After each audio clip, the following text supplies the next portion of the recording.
Hello friends, welcome to my YouTube channel. आज हम लोग क्लास 10th की काफ़ी मोस्ट इम्पॉर्टेंट कॉन्सेप्ट को समझेंगे।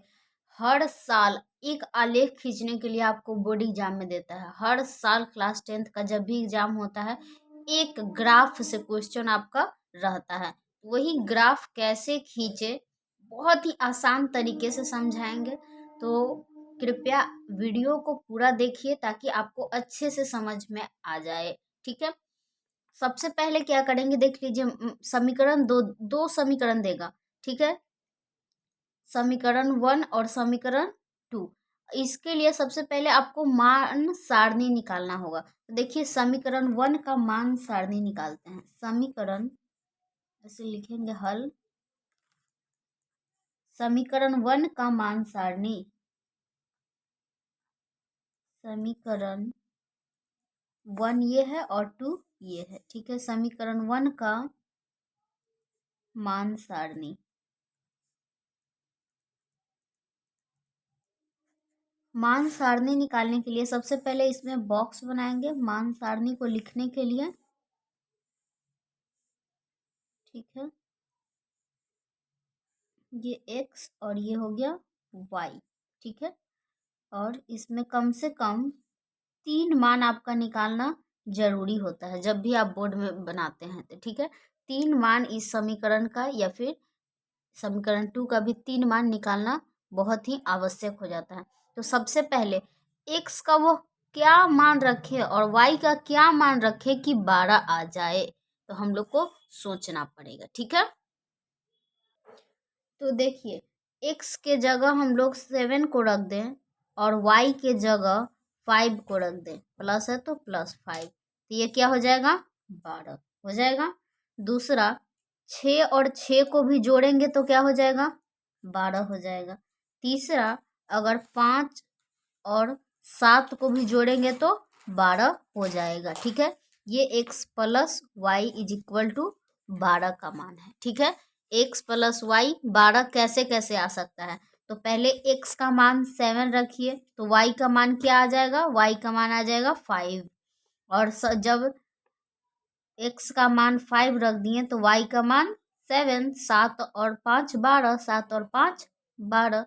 वैसे ही यहाँ पे x का मान 6 रख दीजिए और y का भी मान कितना, 6, तभी ना 6 6 12 हो जाएगा। ठीक है, ये तो हो गया समीकरण 1 का 3 मान निकल गया। ठीक है, अब निकालेंगे समीकरण 2 के लिए मान सारणी। समीकरण, यहाँ से एक एक चीज और, यहाँ पे पॉइंट बना लीजिए। मान लीजिए इसको पॉइंट ए, इसको बी और इसको सी। पॉइंट ए और ए का मान क्या दिया हुआ है, एक्स को कहते हैं भुज और वाई को कहते हैं कोटि। ठीक है, तो पहले भुज को लिखा जाता है फिर कोटि को। तो भुज क्या है, 7 5। ठीक है, वैसे ही एक बी पॉइंट मान लीजिए, बी, और बी का मान कितना है, 5 7 5 7। वैसे ही सी को मान लीजिए, सी एक पॉइंट, सी में 6 और 6। ठीक है, ए बी सी, ऐसे ग्राफ खींचने में आसानी होगा। ठीक है, अब समीकरण 2 के लिए मान सारणी। समीकरण 2 के लिए मान सारणी।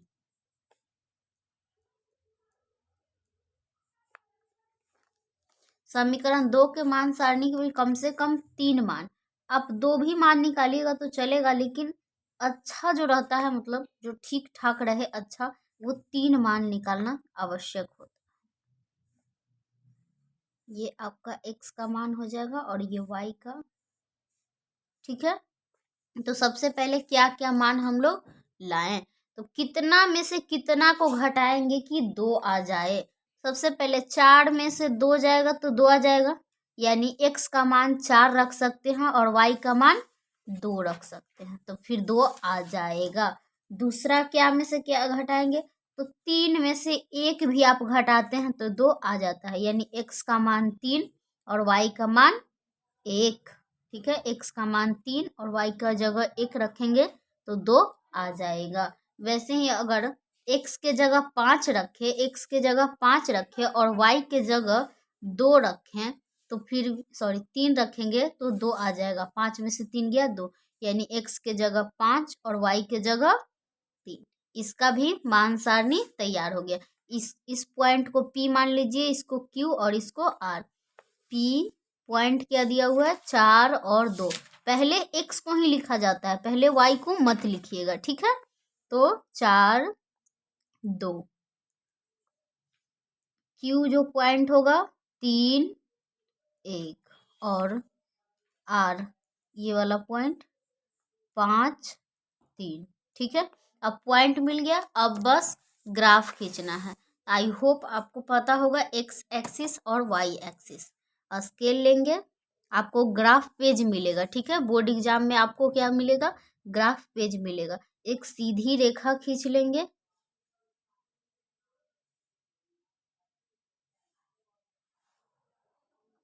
और इसमें पॉइंट जो दिया हुआ है उन पॉइंटों को भी ड्रॉ कर लेंगे, ठीक है, ऐसे। अब इसको क्या करेंगे, इसके ये बराबर पॉइंट होना चाहिए। देखिए 1 2 3, बीच में इसको मान लेंगे 0, ठीक है। और इस पे भी एक पॉइंट खींच देते हैं, ठीक है।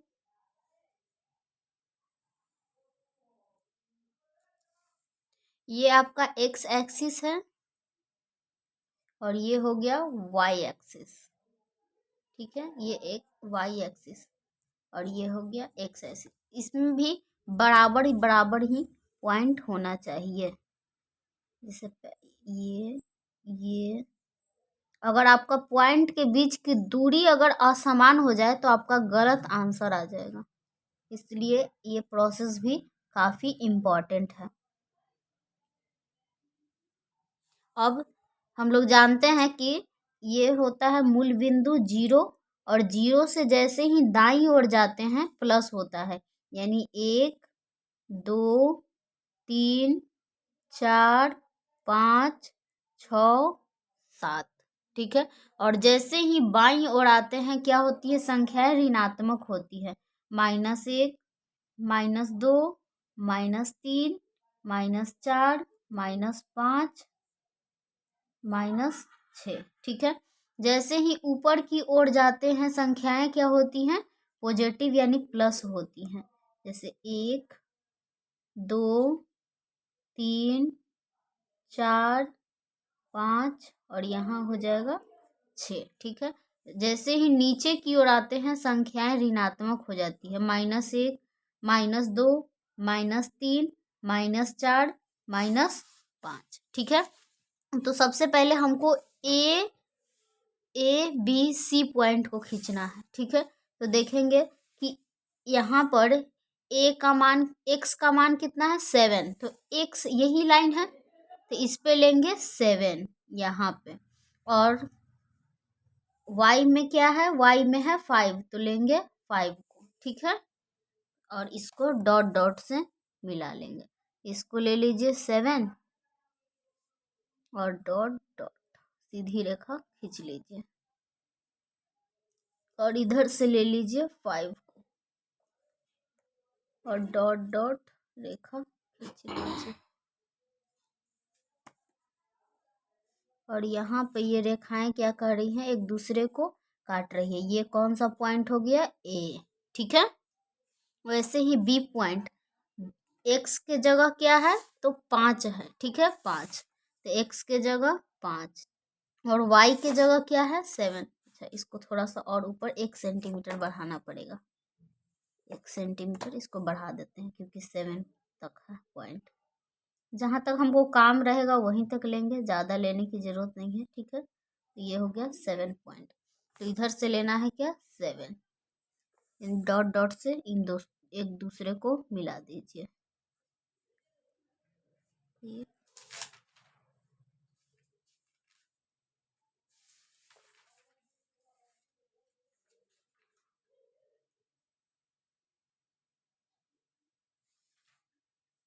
और यहाँ पे एक पॉइंट मिल गया, ये पॉइंट है बी। अब सी पॉइंट क्या है, 6 और 6, यानी एक्स एक्सिस पे भी लेना है क्या, 6, और वाई एक्सिस पे भी लेना है 6। तो डॉट डॉट से इन दोनों को भी मिला देंगे, ठीक है।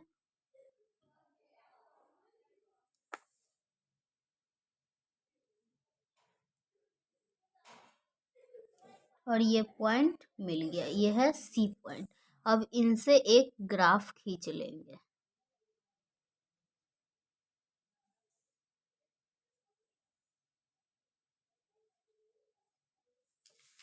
ठीक है, और ये कौन से समीकरण का ग्राफ है वो भी लिख लेंगे। ये है x प्लस वाई बराबर 12, ठीक है, 12 इसका ग्राफ है।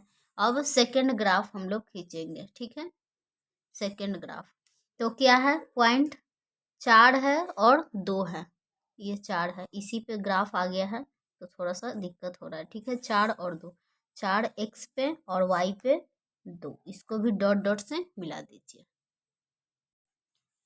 और इसका नाम क्या है, p, इसको p दे दिए। अब q क्या है, 3 है और 1 है, x पे 3 है और इस पे 1 है। चलिए डॉट डॉट से मिलाते हैं, ये 3 है और ये एक, दूसरा पॉइंट यहाँ मिल गया। तीसरा इसका नाम q है और तीसरा क्या है, r, 5 है और 3 है, तो यहाँ से तो 3 लेना पड़ेगा, सॉरी 5 लेना पड़ेगा, x से 5 और यहाँ से आ गया 3 और ये तो 5 गया हुआ ही है, यहाँ पे मिल गया। ठीक है, और इसको जब आपस में ऐसे मिलाएंगे,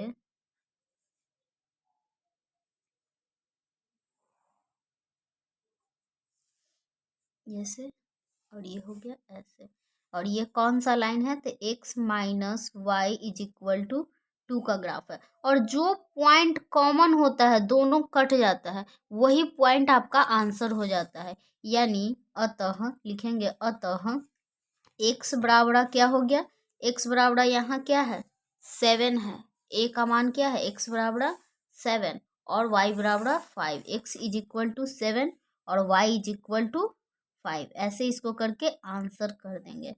आई होप आपको समझ में आ गया है। समझ में नहीं आया है तो वीडियो को एक बार फिर से देख लीजिए, ये है पूरा ग्राफ। ठीक है,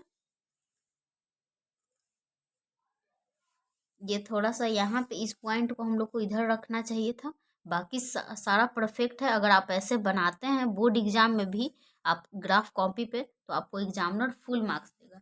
आई होप आपको समझ में आ गया हो, समझ में आ गया हो। वीडियो अच्छी लगी हो तो वीडियो को लाइक करें, चैनल पे नए हैं तो चैनल को सब्सक्राइब कर लीजिए। मिलते हैं नेक्स्ट वीडियो में, धन्यवाद।